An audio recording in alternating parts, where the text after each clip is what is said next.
লাইসেন্সগুলো টাকা খাইয়ে দিচ্ছে, তাদের আগে দরকার, তাদের আগে শাস্তি দেওয়া দরকার, তাদেরকে ধরে আগে বাইন করা দরকার। কিন্তু এই জিনিসটা কেউ করবে না, কারণ কি জানেন, সবাই স্বার্থর খেলা। এখন নতুন করে অনুমোদন দিবে, নতুন করে টাকা খাবে সিস্টেম। আসসালামু আলাইকুম সবাইকে। কক্সবাজারের বালিয়াড়িতে অবৈধ, এখন বলতেছে অবৈধ উৎসব, যেটার লাইসেন্সগুলো ছিল লাইসেন্সগুলো বাতিল করছে। তাহলে যারা লাইসেন্সগুলো দিছিল তারা কই, তারা কেন বদলি হয়ে গেল? তো বিষয়টা হচ্ছে, তারা যে জিনিসটা পাইছে, তারা এই যে কাজটা করলো, এই কাজটাকে আসলে উচিত করছে? আচ্ছা, আমার কথা হচ্ছে লাইসেন্স এখন বাদ করছে, কিন্তু এর এর আগে যখন লাইসেন্সটা মানে দিছিল, তখন তারা কি চিন্তা করে লাইসেন্স দিছিল? লাইসেন্স দেওয়ার পরে তারা এত কষ্ট করে এখানে জিনিসপত্রগুলো বানাইছে, বানানোর পরে হচ্ছে গিয়া তারা হচ্ছে গিয়া এখন বলতেছে যে না, লাইসেন্স দিবে না। এটা কিচ্ছু নয়, কয়দিন পরে বালিয়াড়িতে আবার দোকানগুলো বসবে, আমি বলে দিলাম। এবং হচ্ছে নতুন করে যে মানুষগুলো পাইছে, সেখান থেকে কিছু মানুষ পাইলে পাইতে পারে। যদি তারা একটু টাকা বেশি দেয় তারা পাবে, যদি তারা একটু টাকা কম দেয় তারা পাবে না, অন্য কেউ পাবে। হ্যাঁ, তো বিষয়টা হচ্ছে তারা বসবে, আজকে নিলে কালকে আবার বসবে। ওই যে ওই আগে যারা টাকা খাইতো, বর্তমানে তো তারা টাকা খাইতে পারতেছে না, কারণ বর্তমানে যারা আসছে তাদের পকেটটা একটু ভারী করার একটা প্রসেস, এটা একটা প্রসেস। আমি রাজনৈতিক কোনো ব্যক্তিবর্গের কথা বলতেছি না, আমি সরকারি ব্যক্তিদের কথা বলতেছি। সরকারি যারা কর্মসংস্থান অথবা কর্ম কর্ম দেয়া আছে, যারা হচ্ছে এই ধরনের সার্ভিসগুলো দেয়, তারা এই জিনিসগুলো করবে, দেখে রেখেন। পুরো বিষয়টা হচ্ছে কি, পুরো বিষয়টা হচ্ছে এখানে আপনি আমি আমরা হচ্ছে গিয়া আমাদেরকে যে আগে লাইসেন্স দিবে, লাইসেন্স দেওয়ার পরে আরেকজন এসে বাতিল করবে।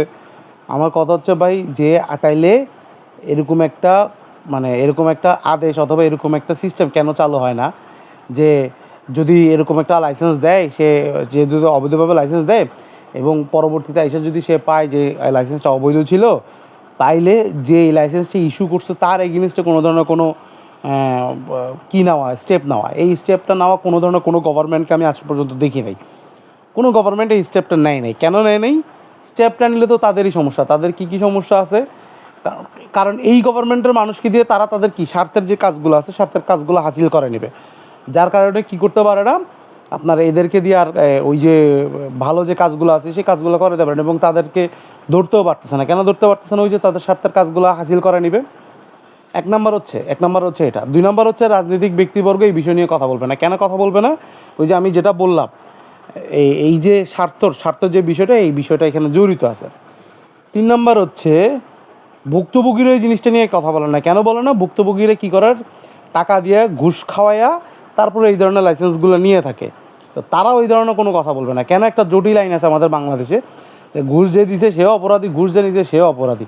তো যে ঘুষ দিছে সেও অপরাধী, তো সে তার অপরাধ ঢাকার জন্য কী করবে? এই জিনিসটা করবে। তো টোটাল সিস্টেমটা হচ্ছে ক্র্যাক, টোটাল সিস্টেমটাই হচ্ছে ক্র্যাক। এই জিনিসটা সমাধান কেন হচ্ছে না ভাই? এই জিনিসটা সমাধান করা ইজি না? আপনি যাকে যে লাইসেন্স দিছে অবৈধভাবে, তাকেও তারও চাকরি বাদ করতে হবে না? অবশ্যই তো বাদ করতে হবে। তার চাকরিটাও বাদ করেন, তাকেও বহিষ্কার করেন, অথবা কিছু একটা করেন। সে কেন লাইসেন্স দিছে, হুট করে এসে একজন লাইসেন্স দিবে, আরেকজন বলবে এগুলা অবৈধ বলে তুলে দিবে। কোটা ভাগাভাগির জন্য এই ধরনের জিনিস হইতে পারে।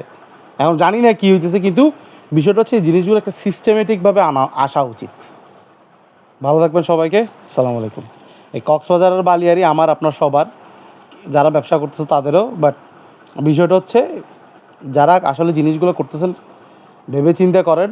আর হচ্ছে যারা ল এনফোর্সমেন্টের উপরে যারা বসে আছেন, যারা ল মেকার আছেন, তারা জিনিসগুলো দেখেন একটু। কারণ আমরা কই যাবো, আর আপনাদেরকে না বলে কই যাবো? আপনারা যদি এইভাবে আমাদেরকে শোষণ করতে থাকেন, আমাদের তো আসলে যাওয়ার জায়গা নাই। তো এগুলো একটু দেখেন।